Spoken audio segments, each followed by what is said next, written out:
Hello friend. तो हम भी एक नया सेशन लेकर आ चुके हैं जिसमें हम देखेंगे एनसीईआरटी के फिजिक्स का जो चैप्टर है मोशन उसका न्यूमेरिकल। ठीक है। अ, एक स्टूडेंट है जिनको ये न्यूमेरिकल प्रॉब्लम हुआ है, जैसे ये 2 नंबर क्वेश्चन है, तो मैं इसको भी बताऊंगा, लेकिन पहले 1 नंबर से मैं शुरू कर रहा हूँ। ठीक है। 1 नंबर क्वेश्चन क्या है? क्वेश्चन बोल रहा है कि an object has moved through a distance. एक ऑब्जेक्ट है जो कुछ डिस्टेंस मूव कर रहा है। Can it have zero displacement? तो क्या इसका डिस्प्लेसमेंट जीरो हो सकता है? इफ यस, यदि हाँ, support your answer with an example. एक एग्जांपल देकर आप आंसर को बताइए। तो चलिए एग्जांपल भी दूंगा मैं, और कैसे डिस्प्लेसमेंट जीरो हो सकता है उस सिचुएशन को भी हम देखेंगे। चलिए मान लेते हैं कि कोई ऑब्जेक्ट, ठीक, यहाँ पे कोई एक ऑब्जेक्ट है, ठीक, और इस ऑब्जेक्ट को हमने क्या किया, थोड़ा सा पुश किया। ठीक है। मान लेते हैं ये गेंद ही है, ये बॉल है। ठीक है। इसको आगे तरफ हमने धक्का किया तो ये बॉल आगे आया और सामने एक दीवार है, यहाँ पे एक दीवार है, और दीवार से टकराकर फिर वापस बॉल यहीं पे आ गया, जहां से चला था वहीं पे आ गया। तो क्या हुआ, ये तो डिस्टेंस कवर किया, लेकिन इसका इनिशियल पॉइंट जो है,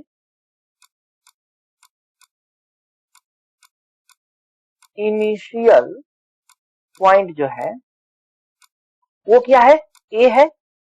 और फाइनल में भी, फाइनल पॉइंट में भी क्या है, वो ए है। यानी ए से चला फिर यहीं पे आ गया वापस। तो इसका डिस्प्लेसमेंट क्या हो जाएगा? तो डिस्प्लेसमेंट जो होता है, जो डिस्प्लेसमेंट होता है वह इनिशियल पॉइंट और फाइनल पॉइंट के बीच का मिनिमम डिस्टेंस होगा। तो इनिशियल पॉइंट भी ए है, फाइनल पॉइंट भी ए है, यानी कि दोनों पॉइंट एक दूसरे पे है, एक ही जगह है। तो इसलिए इसका डिस्प्लेसमेंट क्या होगा, जीरो होगा। ठीक है। तो हम आंसर क्या लिखेंगे, लिखेंगे कि यस, डिस्प्लेसमेंट जीरो हो सकता है। यस, डिस्प्लेसमेंट जीरो हो सकता है, और एग्जांपल दे देंगे इस चीज। ठीक है। अच्छा, इसको एक और एग्जांपल से आप समझा सकते हैं। मान लेते हैं आपके पास बुक है। क्या करिए कि बुक को इस तरह से 3 या 4 बुक को इस तरह से रख लीजिए, और एक बुक को इस तरह से इंक्लाइन रख दीजिए। ये आपका टेबल है। ठीक है। ये आपका टेबल है। अब क्या करिए कि इस तरह से एक और बुक रख लीजिए यहाँ पर। ठीक है। अब क्या करिए कि यहाँ पर एक कॉइन लीजिए, यहाँ पे एक सिक्का लीजिए, और सिक्का को उंगली से इस तरह मारिए। तो सिक्का क्या होगा, ऊपर जाएगा, और फिर हो सकता है, ये इंक्लाइंड है, तो हो सकता है कि ये क्या होगा कि ऊपर तक जाएगा और फिर ये खसक कर यहाँ पे वापस आ जाएगा। तो इस स्थिति में इनिशियल पॉइंट यही होगा और फाइनल पॉइंट यही होगा। तो डिस्प्लेसमेंट जीरो हो जाएगा। तो आप ये लिखिएगा कि यस, डिस्प्लेसमेंट जीरो हो सकता है। अगर कोई बॉडी मूव करे उसके बाद भी डिस्प्लेसमेंट जीरो हो सकता है, यदि उस बॉडी का, जो बॉडी मूव कर रहा है, उस बॉडी का initial position and final position एक ही पॉइंट। ठीक है। अगला क्वेश्चन देख लेते हैं। अगला क्वेश्चन बोल रहा है, a farmer moves along the boundary of a square field of side 10 metre in 40 second. अच्छा, यहाँ पे बच्चा थोड़ा सा समझने में मिस्टेक कर सकता है। ये जो लिखा हुआ है 10 मीटर इन 40 सेकेंड, इसका मतलब ये नहीं है कि ये 10 मीटर को 40 सेकेंड में कवर कर ले रहा है। ये कदापि नहीं समझना है, यही मिस्टेक होता है लोगों से। इस लाइन को पढ़कर समझना है। ये लाइन बोल रहा है कि ये farmer moves along the boundary of a square field of a side 10 metre. एक फार्मर एक स्क्वायर फील्ड के बाउंड्री को, जिसका जो ये स्क्वायर जो है बाउंड्री, सॉरी, जो स्क्वायर फील्ड है, उस फील्ड का साइड 10 मीटर है, उसके अलोंग मूव कर रहा है, और वह 40 सेकेंड में मूव कर जा रहा है। इसको हम यहां से समझिए।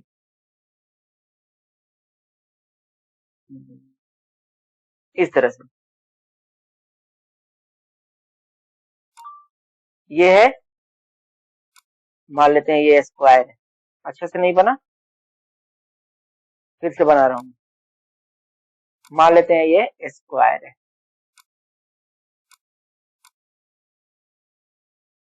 ये स्क्वायर फील्ड है, ठीक है, यही फील्ड है स्क्वायर फील्ड, ठीक है। अब इसका साइड है 10 मीटर,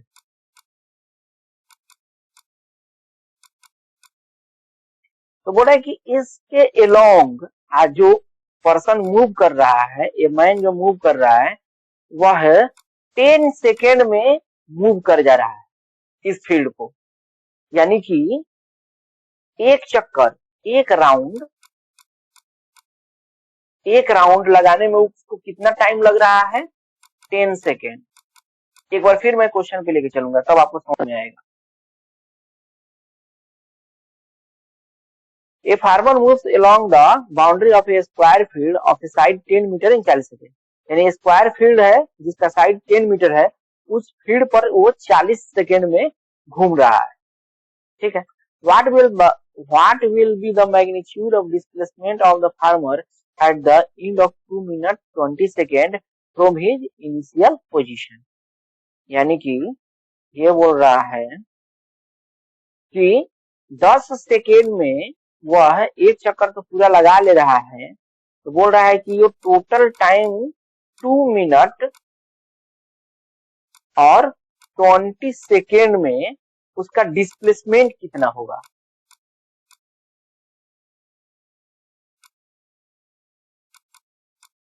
ठीक है, तो सबसे पहले हमको क्या निकालना होगा, सबसे पहले हमको स्पीड निकालना होगा कि इस मैन का स्पीड कितना है। तो स्पीड निकालने के लिए मुझे क्या चाहिए, मुझे चाहिए डिस्टेंस और टाइम चाहिए। तो टाइम तो दे दिया है कि 10 सेकेंड में वह एक चक्कर लगा ले रहा है, और डिस्टेंस क्या है, तो डिस्टेंस भी दिया हुआ है। जब इस फील्ड का एक साइड 10 मीटर है, तो एक चक्कर लगाने में कितना डिस्टेंस ट्रेवल करेगा, ये 10, फिर यहाँ से 10 20, फिर यहाँ 30, यहाँ 40, यानी कि डिस्टेंस वो 40 मीटर कवर किया 10 सेकेंड में।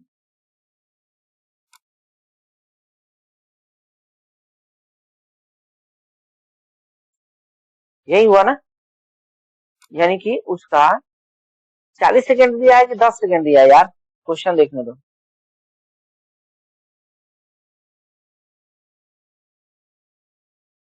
40 सेकेंड, सॉरी 40 सेकेंड में एक 40 सेकेंड में ये 40 सेकेंड में एक चक्कर वो लगा रहा है, वन राउंड 40 सेकेंड, तो यहाँ पे 40 सेकेंड होगा। तो ये 40 से 40 कट जाएगा, यानी कि 1/1, अच्छा ऊपर मीटर है नीचे सेकेंड है, 1/1 यानी कि 1 मीटर पर सेकेंड क्या आया, इसका स्पीड आ गया। उस मैन का स्पीड है 1 मीटर पर सेकेंड, और टोटल 2 मिनट 20 सेकेंड के बाद इसका डिस्प्लेसमेंट निकालना है। तो 2 मिनट 20 सेकेंड में कितना डिस्टेंस वो ट्रेवल करेगा, तो टाइम लिखो यहाँ, टी इक्वल टू क्या है, 2 मिनट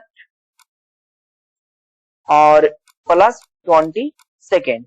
2 मिनट यानी कि 2 गुने 60 सेकेंड प्लस 20 सेकेंड, यानी कि 60 गुना 120 सेकेंड प्लस 20 सेकेंड, यानी कि 140 सेकेंड हुआ।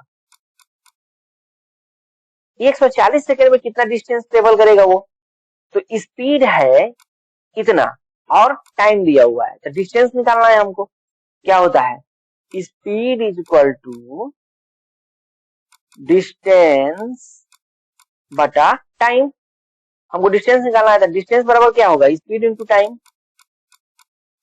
डिस्टेंस बराबर हो जाएगा स्पीड गुने टाइम, स्पीड गुने टाइम। स्पीड कितना है 1 मीटर पर सेकेंड, टाइम कितना है 140 सेकेंड, यानी कि 140 मीटर वो डिस्टेंस ट्रेवल करेगा। तो 140 मीटर डिस्टेंस ट्रेवल करेगा, तो इस फिगर में आ जाएंगे। मान लेते हैं यहां से चलना शुरू किया,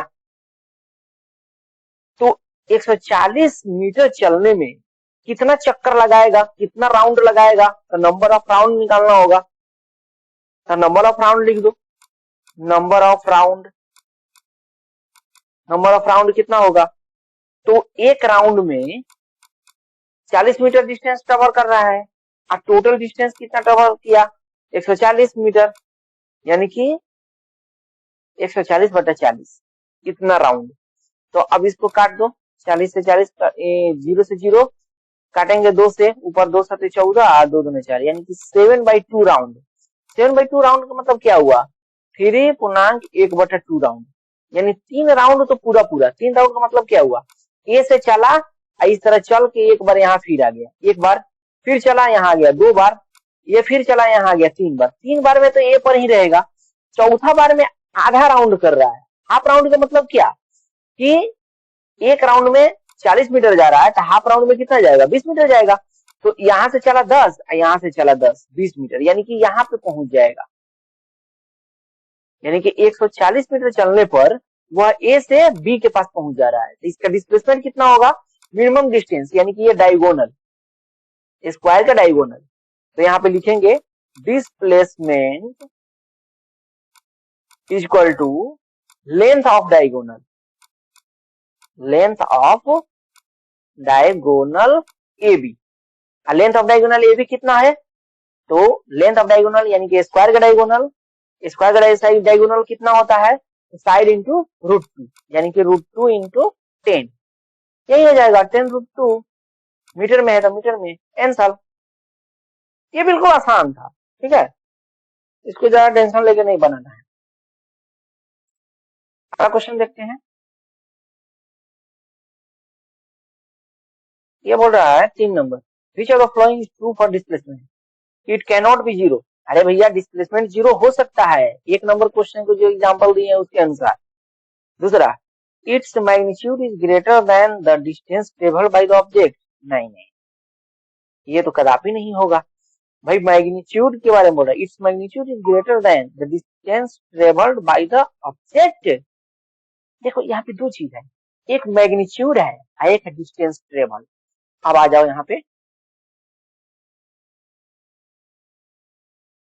एक मैग्नीट्यूड है, एक डिस्टेंस ट्रेवल है, इसको मैं समझा देता हूँ। देखो मान लेते हैं कि अभी जो क्वेश्चन बनाए थे फार्मर वाला, उसी को समझो। यहाँ ए से चलना शुरू किया, वो यहाँ से चला, यहाँ से चला, यहाँ से चला और यहाँ पे पहुंच गया। मान लेते हैं कि यहाँ बी पे पहुंच गया, और ये 10 मीटर साइड है सबका, 10 मीटर साइड है। तो डिस्टेंस कितना ट्रेवल किया, डिस्टेंस कितना ट्रेवल किया, तो 10, 10, 20, 10, 30, यहाँ से 10, फिर यहाँ 10, फिर यहाँ 10, डिस्टेंस कितना ट्रेवल किया, 10, 10, 10, यानी कि 30 मीटर डिस्टेंस। लेकिन डिस्प्लेसमेंट कितना हुआ इसका,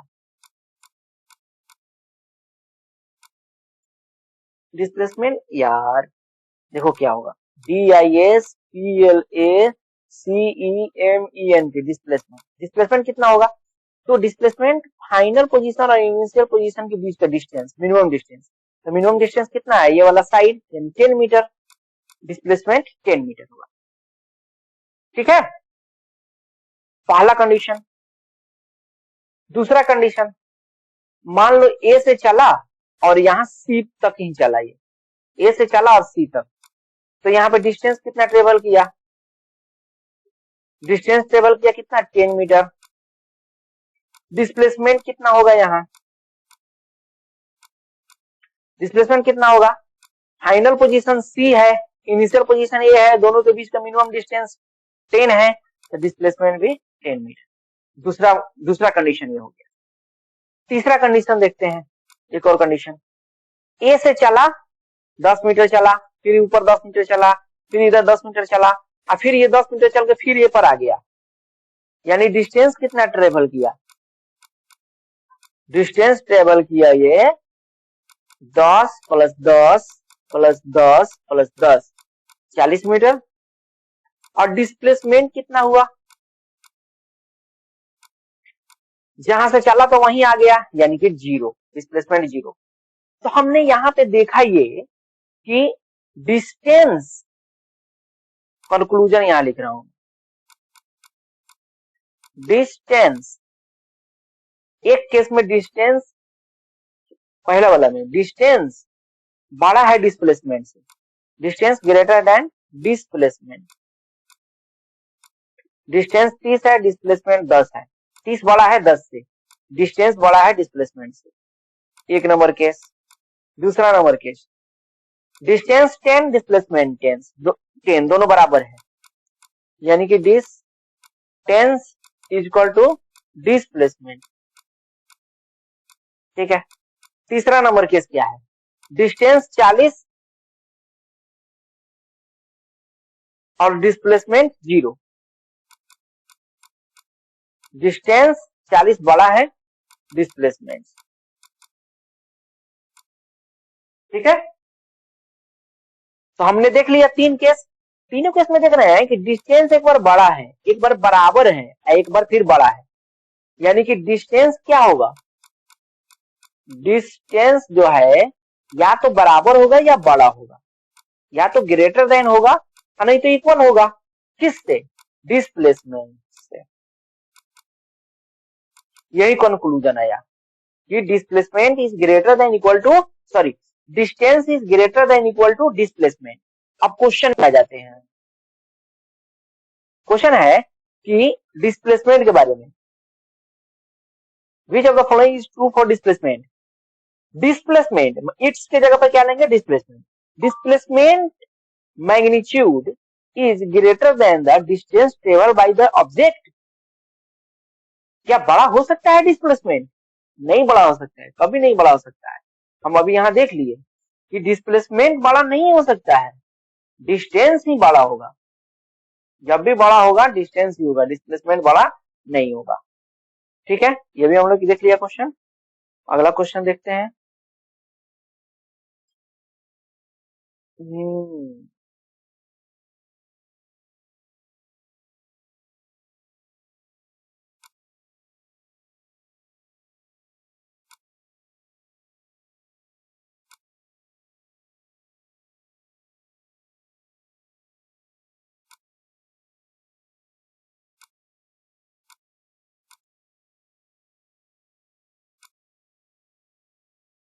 बोल रहा है कि when will you say a body is in uniform acceleration और नॉन यूनिफॉर्म एक्सेलरेशन। देखिए यूनिफॉर्म एक्सेलरेशन का मतलब क्या हुआ, यूनिफॉर्म एक्सेलरेशन का मतलब ये हुआ कि इक्वल टाइम इंटरवल में equal amount of speed increase करेगा, तब उस तरह की एक्सेलरेशन को यूनिफॉर्म एक्सेलरेशन बोलते हैं। उदाहरण के लिए सबसे पहले मैं आपको यहां लेके चलूंगा।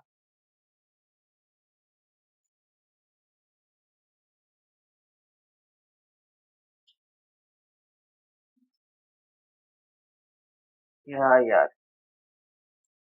चलिए, सबसे पहले यूनिफॉर्म एक्सेलरेशन।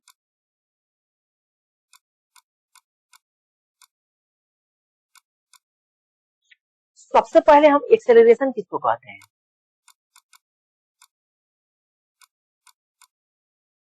एक्सेलरेशन का मतलब हुआ, एक्सेलरेशन का मतलब हुआ change in speed per unit time.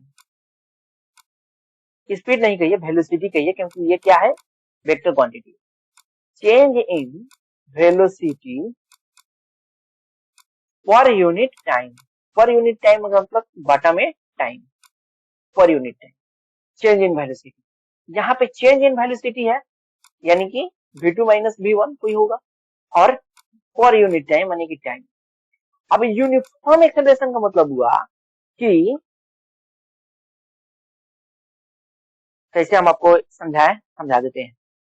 मान लेते हैं टाइम लेते हैं 1 सेकेंड, ठीक है, और एक्सेलरेशन मान लेते हैं a है, कोई वैल्यू ले लेते हैं 5 मीटर पर सेकेंड स्क्वायर, यानी कि 1 सेकेंड में 5 मीटर पर सेकेंड स्पीड बढ़ रहा है। ये चीज मैं बोल दिया, आपको समझ में नहीं आया होगा, ये मेरी गारंटी है, ये मेरी गारंटी है, आपको समझ में नहीं आया होगा। फिर से मैं समझाता हूँ। देखिए, मान लेते हैं कि किसी ऑब्जेक्ट का स्पीड है 5 मीटर पर सेकेंड। ठीक है, कब? मान लेते हैं कि टाइम हो रहा है यहाँ पे कोई 10 बज रहा है, क्या टाइम छोड़िए, हटाइए, यहाँ पे कोई कुछ भी टाइम बज रहा है यहाँ पे। ठीक है, 5 मीटर पर सेकेंड। अब क्या है कि 1 सेकेंड बाद इस ऑब्जेक्ट का स्पीड हो जा रहा है 10 मीटर पर सेकेंड। फिर अगले 1 सेकेंड बाद हम देख रहे हैं इस ऑब्जेक्ट का स्पीड हो जा रहा है 15 मीटर पर सेकेंड। फिर अगला 1 सेकेंड बाद देख रहे हैं तो इसकी स्पीड हो जा रहा है 20 मीटर पर सेकेंड। यानी कि देखिए यहाँ पे जब 1 सेकेंड टाइम बीता तो स्पीड कितना बढ़ा है इसका? 5 मीटर पर सेकेंड। 5 से 10 हो गया, यानी कि 5 मीटर पर सेकेंड बढ़ा। फिर जैसे ही 1 सेकेंड बढ़ रहा है टाइम, फिर ये 10 से 15 हो जा रहा है, कितना स्पीड बढ़ा? 5 मीटर पर सेकेंड। फिर जैसे ही 1 सेकेंड और बढ़ रहा है, इसका स्पीड 15 से 20 हो जा रहा है, यानी कि 5 मीटर पर सेकेंड इसका स्पीड बढ़ जा रहा है। यानी कि हर सेकेंड देख रहे हैं कि इसका स्पीड कितना बढ़ रहा है? 5 मीटर पर सेकेंड, 5 मीटर पर सेकेंड, 5 मीटर पर सेकेंड। यानी कि इसका एक्सेलरेशन क्या है? इसका एक्सेलरेशन है चेंज इन स्पीड 5 मीटर पर सेकेंड और बाटा में 1 सेकेंड, यानी कि हर सेकेंड में 5 मीटर पर सेकेंड से बढ़ रहा है। यानी कि क्या हो जाएगा इसका एक्सेलरेशन? 5/1। अच्छा, यूनिट को ध्यान रखिएगा, ये मीटर पर सेकेंड है और फिर भाग दिया जा रहा है सेकेंड से, यानी कि फिर 1/सेकेंड। ये वाला जो सेकेंड है ना, गुना में लिख लिया है तो 1/सेकेंड हो गया, तो मीटर से ऊपर मीटर हो गया। आइए 2 बार सेकेंड करेंगे तो सेकेंड स्क्वायर हो जाएगा। आइए 5 का 5 हो जाएगा, यानी कि 5 मीटर पर सेकेंड स्क्वायर इसका एक्सेलरेशन है। वही मैं यहाँ लिखा हूँ, 5 मीटर पर सेकेंड स्क्वायर एक्सेलरेशन का मतलब ये हुआ कि हर सेकेंड में उस ऑब्जेक्ट का स्पीड 5 मीटर पर सेकेंड बढ़ रहा है। यानी कि हर सेकेंड में उसका स्पीड 5 से बढ़ रहा है। स्पीड ही बोल देने से ये यूनिट आ जा रहा है मीटर पर सेकेंड। तो इस तरह के एक्सेलरेशन को यूनिफॉर्म एक्सेलरेशन बोलते हैं। उदाहरण के लिए मैं एक चीज दे देता हूँ। मान लेते हैं कि यहाँ पे कोई बॉल है, ये बॉल आराम से ऊपर से नीचे गिर रहा है, तो ये ग्रेविटेशनल एक्सेलरेशन क्या होता है जानते हैं? ग्रेविटेशनल एक्सेलरेशन क्या होता है? जी होता है, जिसका मान होता है 9.8 मीटर पर सेकेंड स्क्वायर। इसका मतलब समझे? इसका मतलब ये हुआ कि हर सेकेंड ये 9.8 मीटर, माने कि हर सेकेंड 9.8 से इसका स्पीड बढ़ेगा। मान लेते हैं कि यहाँ पे छत है, ये रूफ है, यहां से बॉल को धीरे से गिरा दिया गया, तो 1 सेकेंड बाद इसका स्पीड कितना हो जाएगा? एक्सेलरेशन है 9.8 मीटर पर सेकेंड, 1 सेकेंड बाद इसका स्पीड हो जाएगा 9.8 मीटर पर सेकेंड। फिर अगले 1 सेकेंड बाद इसका स्पीड क्या हो जाएगा? फिर यहाँ 9.8 मीटर पर सेकेंड और बढ़ जाएगा, 9.8 प्लस 9.8, यानी कि 8 8 16 और 8 19, 19.6 मीटर पर सेकेंड इसका स्पीड हो जाएगा यहाँ पे। फिर अगले 1 सेकेंड बाद इसका स्पीड कितना हो जाएगा? 9.6 में फिर 9.8 जुड़ जाएगा, 19.6 में फिर 9.8 जुड़ जाएगा, कितना हो जाएगा? 8 6 14, 8 में 1, 9 1 10 और 20 10 30, 29.4 मीटर पर सेकेंड। यानी कि ऊपर से जब चला तो 1 सेकेंड बीता, 2 सेकेंड बीता, यहाँ पे 3 सेकेंड, 3 सेकेंड बाद ही उसका स्पीड हो रहा है 29.4 मीटर पर सेकेंड। यानी कि फ्री फॉल जो बॉडी है या गेंदा है, इसका जो एक्सेलरेशन है वो यूनिफॉर्म एक्सेलरेशन है।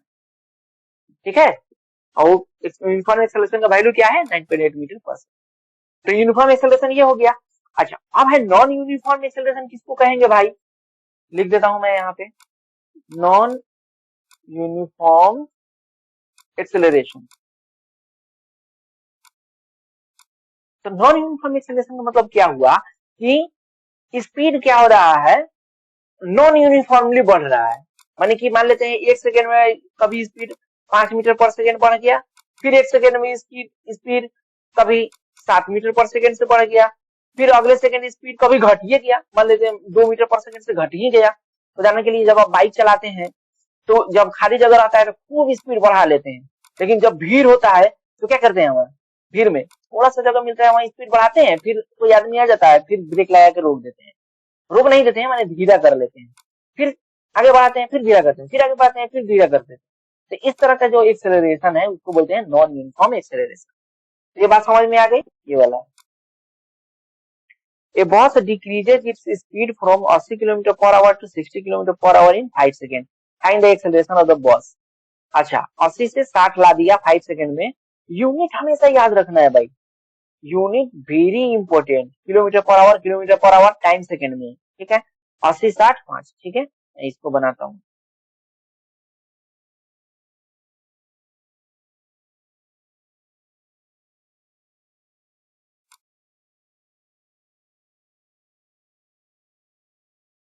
इनिशियल स्पीड कितना है, 80 किलोमीटर पर आवर। अच्छा एक चीज याद रखना, ये किलोमीटर पर आवर लिखने का एक तरीका है, ठीक है। क्यों इस तरह लिखते हैं, ये -1 हो गया ना, -1 याद आ रहा है आपको, 1/5 है, इसको लिख सकते हैं 5 की पावर -1। उसी तरह से 1/आवर है तो आवर को लिख सकते हैं आवर की पावर -1, नीचे है तो ऊपर लाएंगे तो -1 लिख देंगे। तो पहला ये स्पीड हो गया या वेलोसिटी हो गया जो है। अच्छा और इनिशियल वेलोसिटी, फाइनल वेलोसिटी क्या है, 60 किलोमीटर पर आवर। टाइम कितना है, 5 सेकेंड।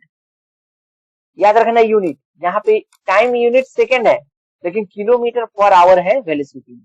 क्या करेंगे क्या करेंगे क्या करेंगे क्या करते हैं, इस सबको मीटर पर सेकेंड में चेंज कर देते हैं। तो क्या करते हैं, u बराबर होगा 80 किलोमीटर पर आवर है, इसको मीटर पर सेकेंड में चेंज करने के लिए क्या करते हैं, 5/18 से गुना करते हैं, ठीक है। 5/18 से गुना कर दिए हैं तो कितना आ जाएगा, इसको काट दो, कट जाएगा ये 2 से 2 9 18 और ये 2 से 40 मरतबा, ऊपर गुना करेंगे 4 5 20, 200/9 मीटर पर सेकेंड। भी कितना है, 60 किलोमीटर पर आवर है। मीटर पर सेकेंड में करने के लिए 5/18 से गुना कर देंगे, इसको भी काटो, 2 से 9 मरतबा, 2 से ये 30 मरतबा, 5 3 15 यानी कि 150/9 मीटर पर सेकेंड। एक्सेलरेशन का क्या फॉर्मूला होता है, लगा दो, ए बराबर v माइनस यू बटा टी। भी कितना है 150/9, यू कितना है 200/9। अच्छे से लिखो भाई, अच्छे से लिखो, बटा टाइम कितना है 5 है। ओके, मेन बच्चा यही मुश्किल कर लेता है। देखो डिवाइडेड 5 है, ऊपर पहले हम सॉल्व करेंगे, ऊपर सॉल्व करेंगे तो बटा में 9 9 है तो क्या करेंगे, ये 9 हो जाएगा। ऊपर में फिर 150 है, 150 माइनस ये 20 है, 20 नहीं 200 है तो 200 डिवाइडेड बाई 5 है। इसको बहुत चालाकी से लिखना पड़ता है, ठीक है। अब 150 माइनस 200 यानी कि -50/9 डिवाइडेड बाई 5। अब हमको इसको इक्वल लिखना है, इक्वल टू क्या होगा, -50/9 लिखो। अब 5 से जो डिवाइड किए हैं इसको गुना में लिखो, गुना में लिखेंगे तो 1/5 हो जाएगा, ठीक है, कोई दिक्कत नहीं यहाँ तक। अब 5 से ये कट जाएगा -10 मरतबा, तो -10/9 मीटर पर सेकेंड स्क्वायर इसका हो जाएगा एक्सेलरेशन। मेरे भाई एक चीज मैं आपको बताना ये चाह रहा हूँ कि मीटर पर सेकेंड स्क्वायर कैसे आया। देखिए कैसे आया, ये जो ऊपर है v माइनस यू, इसका यूनिट क्या है, मीटर पर सेकेंड, और t का यूनिट क्या है, t का यूनिट क्या है मैं यहाँ पे बता दूं। ऊपर यूनिट है मीटर पर सेकेंड और टाइम का यूनिट है सेकेंड, तो ऊपर मीटर पर सेकेंड लिख दिए गुना, ये सेकेंड जो है इसको जब गुना में लिखेंगे तो 1/सेकेंड हो जाएगा, यानी कि ऊपर में मीटर और नीचे 2 बार सेकेंड आया तो सेकेंड स्क्वायर, यही हो जाएगा आंसर। ये भाई इतना तो थोड़ा ध्यान देना पड़ेगा आपको समझने के लिए, ठीक है। तीसरा में देखिए, a train starting from a railway station and moving with uniform acceleration attend a speed of 40 kilometre per hour in 10 minutes, find the acceleration. बहुत शानदार क्वेश्चन, बहुत शानदार क्वेश्चन। बोल रहा है कि ट्रेन स्टार्ट कर रहा है, यानी कि उसका इनिशियल वेलोसिटी 0 होगा। 10 मिनट में वो 40 किलोमीटर पर आवर से स्पीड ग्रहण कर ले रहा है। एक्सेलरेशन निकालना है। ओके, बना देता हूं मैं। सबसे पहले क्या करना है कि जो डाटा दिया है उस डाटा को लिखना है। ठीक है, डाटा दे रहा है कि इसका इनिशियल वेलोसिटी क्या है, 0, फाइनल वेलोसिटी क्या है, देखना पड़ेगा। क्यों, भूलना तो नहीं है, भूलना मना है। 40 kilometre per our, 40 kilometre per our. Time कितना ले रहा है, 10 मिनट। याद रखना आपको है यूनिट, हमेशा यूनिट याद रखिए। ऐसा करता हूं मैं, यहाँ पे किलोमीटर पर आवर है, इस मिनट को आवर में बदल देता हूँ। ठीक है, मिनट को आवर में बदलने के लिए क्या करेंगे, एक मिनट में कितना, सॉरी, एक घंटा में कितना मिनट होता है, 60। तो मिनट में 60 से जब भागा दे देंगे तो ये आवर में चेंज हो जाएगा, यानी कि ये 0 से 0 काट दो, 1/6 आवर। अब हमको एक्सेलरेशन निकालना है। ए बराबर क्या होता है, v माइनस यू बटा टी। v का वैल्यू लिख दो 40, u का मान 0, t का मान कितना है 1/6। यहीं पे लोग मात खा जाता है, ये याद रखना। ये जो बड़ा सा जो हम लिखे है ना इसे ऐसे, वो लाइन याद रखना। ऊपर 40 में से 0 गया 40, और बाटा में है 1/6। ऐसा करो कि ये जो 40 में बाटा में 1/6 है, इस 1/6 को गुना में लिख दो। तो जैसे ही गुना में लिखेंगे तो 1/6 को 6/1 लिख देंगे, क्योंकि भागा से गुना में ले जा रहा है तो ये पलट जाएगा, ये तो 6/1 हो जाएगा। ठीक है, आप गुना कर दो इसको, 624 240, यूनिट लिख दो किलोमीटर पर आवर स्क्वायर। कैसे आया ये यूनिट, कैसे आया, कैसे आया, तो v माइनस यू का यूनिट क्या है, किलोमीटर पर आवर। टाइम का यूनिट क्या है, आवर। ऊपर में किलोमीटर पर आवर है, नीचे आवर है। यहाँ पर भी जिस तरह से गुना किए हैं उस तरह से अगर आप यूनिट को गुना करेंगे तो किलोमीटर पर आवर गुने ये जो आवर है 1/आवर हो जाएगा, तो किलोमीटर पर आवर स्क्वायर हो जाएगा। यार यूनिट नहीं लिखना यार, ठीक है, यूनिट नहीं लिखना, ये समझाने के लिए मैं यूनिट लिख दिया हूँ। क्या बोल रहे हो, जल्दी से मैं बता दिया यूनिट को। अरे यार जल्दी नहीं बताया हूँ, देखो कैसे बार बार तुम बोलते हो। किलोमीटर पर आवर है ना जी ऊपर में, इसको भाग दिया हूं मैं आवर से।